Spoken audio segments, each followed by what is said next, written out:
me is a guy from Metallica and also somebody from Exciter, another band we featured a lot. But I'll look at the guy from Metallica, who I thought was from America, but seems to be Danish. Yeah, I lived for 17 years in Denmark, and then I moved to LA in 1980. And in 1981, me and James Hetfield, who plays rhythm guitar and sings, we got the band together in Los Angeles. Yeah. And on my right, then you can't see it because you're listening on radio, of course, is...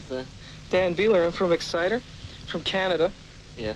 And we were over here to do a tour with Metallica and the Rods, which was canceled because of lack of ticket sales, but... I would put Metallica and Exciter certainly in a similar sort of bag. I don't know about Rods, because both of you seem to be very aggressive, and both could be compared with the British band Motorhead. I mean, they were an influence, I think, on Metallica, you were saying to me earlier. Yeah, in the early days, I think we took what we got from Motorhead back in 80, 81 was the aggression and the energy and the speed that Motorhead had back then around the Overkill, Ace of Spades albums. I mean, that is pretty much all that we sort of borrowed from, or got influenced by Motorhead from, because our songwriting and the way we write our songs is completely different from anything they did back then. But like I'm saying, what we were influenced by them from is the aggression and the energy that was... How did you pick up on... I know Motorhead have toured America, but they've never done that well. I mean, how did you pick up on them? Well, for in Denmark, their albums Overkill and Bomber were released in 78, 79 in Denmark, when I was still very much living there and into the European metal scene. And I think that's why the band sounds so European. When I moved to LA in 1980, we wanted to get a band together that had the European sounding background, and since I came from over there, I had a lot of the influences with me, like Motorhead and other bands and influences like Diamond Head and some of the other early new wave of British heavy metal bands from back then. Of course, Diamond Head isn't any influence anymore at all, but that was 2 years ago. Can I get in here? I thought. In the encyclopedia, we've compared sort of Exciter with Raven rather than Motorhead, though I rather think you're more again like Motorhead. Yeah, I would say we're a lot more like Motorhead than we are like Raven. The same as Metallica is with Exciter. Motorhead, in our early days, was a big influence as far as speed goes. Would you like to pick a track off the first album? We'll come to the new album later, the Heavy Metal Maniac album. I would say Cry of the Banshee is one of the strongest tracks on the first album. Right, then this is Exciter and Cry of the Banshee.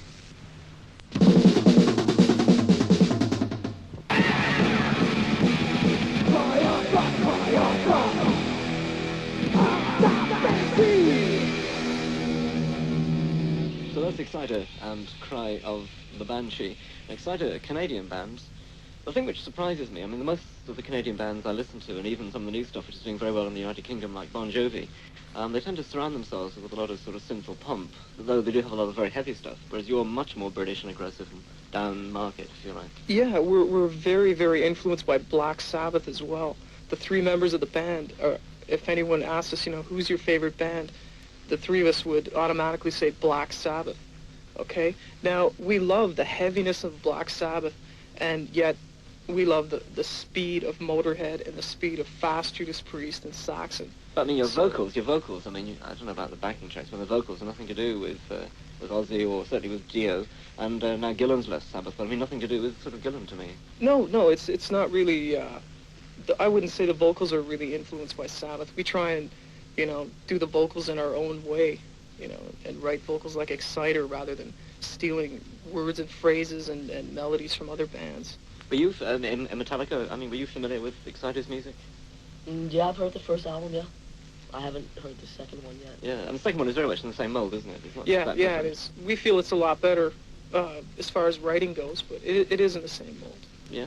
Well, we had a track from Exciter a few minutes ago. I'll do it in sort of, well, I should have Metallica in logical order, but I think we'll have another Exciter track. Would you like to pick one from the second album? Sure. I would say Scream in the Night.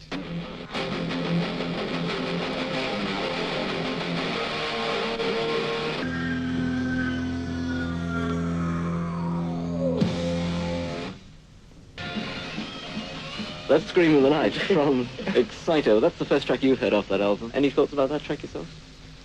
This is Metallica's view on Exciter. From what I heard from the first album, I really like the energy and, the aggression. It's what I like about, a lot of metal bands.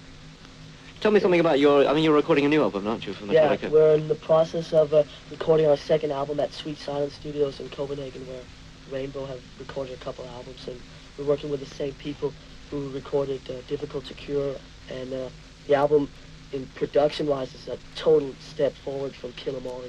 It's got really, really huge drum sounds, and it sounds really, really professional. We're experimenting with things at a little bit slower pace now. We feel that we're kind of limited when you play fast, if you only play fast all the time. It's great, especially on stage playing fast, but I mean, there's very few things for variation and stuff you can do when the tempo's up that fast. Can I ask you, presumably you've got no tapes, have you? Nothing with you, which you can play as with the new album, nothing laid down. Of course we have tapes, but not that can be played. I see. Anything off this first album then? Anything, silly question, because I'm sure there is. Which track you would like us to play from Maybe you could play the Four Horsemen. And this is the Four Horsemen then, from Metallica.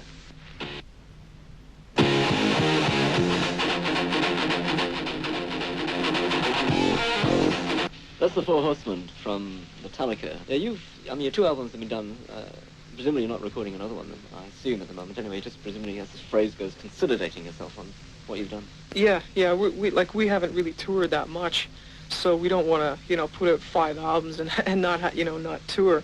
But we have played the first album quite a bit, and this tour was really going to break the second album over here.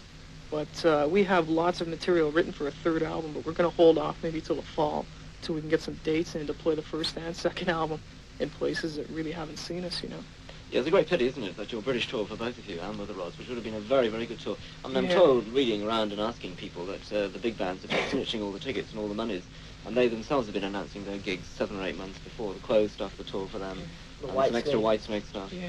And then, of course, AC/DC, who are going to be heading at Castle Donington, have announced that already, well ahead of any announcement from Donington. Which is a pity for both of you. Can't play over here. A pity about the economical situation here when kids only have enough money to go to shows, once a month or twice a month. And of course they'll choose the bands that they're familiar with, bands like Whitesnake, and they know they'll get value for the money, instead of, well, maybe we should go see this band, but then again, we've never really seen them or heard them, so it'd be better for us to check out Whitesnake for the 10th time. Which sounds a bit boring, the letters will come in. Anyway, thanks, it's nice to hear some of the music and talk with people from Metallica, and Exciter, two bands we featured a lot. Thanks a lot. Thanks a lot. Thanks. Thank you.